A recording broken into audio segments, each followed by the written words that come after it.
ഇവാഞ്ചലിയും അനുദിന സുവിശേഷ വിചിന്തനം.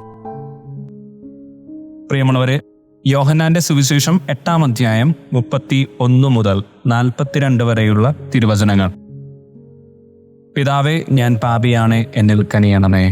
ക്രിസ്തുവിൽ ഏറ്റവും സ്നേഹം നിറഞ്ഞവരെ, പുതിയ പ്രഭാതം, പുതിയ പുലരി, ജീവിതത്തിൻ്റെ യഥാർത്ഥ അഡ്രസ്സിനെ പറ്റി നമുക്ക് ധ്യാനിക്കാം. ഗബ്രിയേൽ ഗാർസിയ മാർക്വിസ് എന്ന വിഖ്യാതനായ എഴുത്തുകാരൻ ജീവിതത്തെ ഇപ്രകാരം ഉപമിക്കുന്നുണ്ട്: പരസ്യമായത്, സ്വകാര്യമായത്, രഹസ്യമായത്. മനുഷ്യർക്ക് ജീവിതം 3 തരത്തിലാണ് എന്ന് അദ്ദേഹം വെളിപ്പെടുത്തുന്നു. പ്രിയമുള്ളവരെ, പലതിൻ്റെയും അടിമത്തങ്ങളിൽ അടിതെറ്റുമ്പോൾ ക്രിസ്തു ഇന്നത്തെ സുവിശേഷത്തിലൂടെ ജീവിതത്തിലെ കുരുക്കുകളിൽ നിന്നും കുതറി മാറുവാൻ കുറുക്കുവഴി പറഞ്ഞു തരുന്നുണ്ട്. ഇപ്രകാരം കർത്താവ് നമ്മെ ബോധ്യപ്പെടുത്തുന്നു: എൻ്റെ വചനത്തിൽ നിലനിൽക്കുക, അങ്ങനെ ശിഷ്യരാവുക, സ്വാതന്ത്ര്യത്തിലേക്ക് പ്രവേശിക്കുക. പാഴ്വാക്കുകളിൽ വീർപ്പുമുട്ടാതെ വചനത്തിൽ വീണ്ടെടുക്കപ്പെട്ടവരാകുവാൻ കർത്താവ് നമ്മെ പഠിപ്പിക്കുകയാണ്.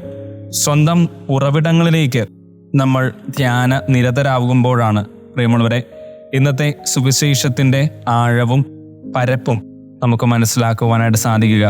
ക്രിസ്തു പറയുന്നുണ്ടല്ലോ, ഞാൻ ദൈവത്തിൽ നിന്നാണ് വന്നിരിക്കുന്നത്, ഞാൻ ദൈവത്തിൽ നിന്നാണ് വന്നിരിക്കുന്നത്. പ്രിയമുള്ളവരെ, നമ്മുടെ ഉറവിടവും ഊർജവും എവിടെ തുടങ്ങുന്നു, എവിടെ അവസാനിക്കുന്നു? വചനത്തിൻ്റെ വഴികളിൽ നമ്മൾ എത്രമാത്രം നടന്നു നീങ്ങുന്നുണ്ട്? ധ്യാനിക്കുമ്പോൾ നമുക്ക് മനസ്സിലാക്കുവാനായിട്ട് സാധിക്കും, നമ്മൾ ഒറ്റയ്ക്കല്ലെന്നും ഒറ്റക്കെട്ടാണെന്നും വചനത്തിൽ നമ്മൾ വളരേണ്ടവരാണെന്നും കർത്താവ് നമ്മെ വചനത്തിലൂടെ തന്നെ പഠിപ്പിക്കുന്നു.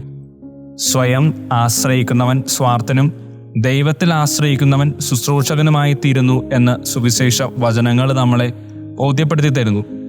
വചനം നമ്മെ നിലനിർത്തുന്നതും വചനം നമ്മെ വിശുദ്ധീകരിക്കുന്നതും ഇത്തരത്തിലുള്ള നിയോഗത്തിനു വേണ്ടിയാണ്. അടിമത്തത്തിൽ നിന്നും സ്വാതന്ത്ര്യത്തിലേക്കും സ്വാതന്ത്ര്യത്തിൽ നിന്നും ദൈവാശ്രയത്തിലേക്കും നമ്മുടെ ജീവിതം വഴിമാറട്ടെ. സ്വർഗത്തിൻ്റെ പ്രിയപ്പെട്ടവരാകാൻ ദൈവം നമുക്ക് തരുന്ന ക്ഷണക്കത്ത് വചനം തന്നെയാണ്. ക്ഷണക്കത്തിൽ നമ്മൾ എത്തിച്ചേരേണ്ട ഇടം, അഡ്രസ്സും സ്വർഗം തന്നെയാണ്. പ്രിയമുള്ളവരെ, വാക്കുകളിൽ വഴിപിഴച്ചു പോകാതെ വചനത്തിൽ വഴി തെളിയുന്നവരാകാൻ നമുക്ക് നമ്മുടെ ജീവിതത്തെ ഇനിയും ഒരുക്കാം, പ്രാർത്ഥിക്കാം. ദൈവം നല്ലൊരു ദിവസം നൽകി നമ്മളെല്ലാവരെയും വഴി നടത്തട്ടെ. ആമേൻ.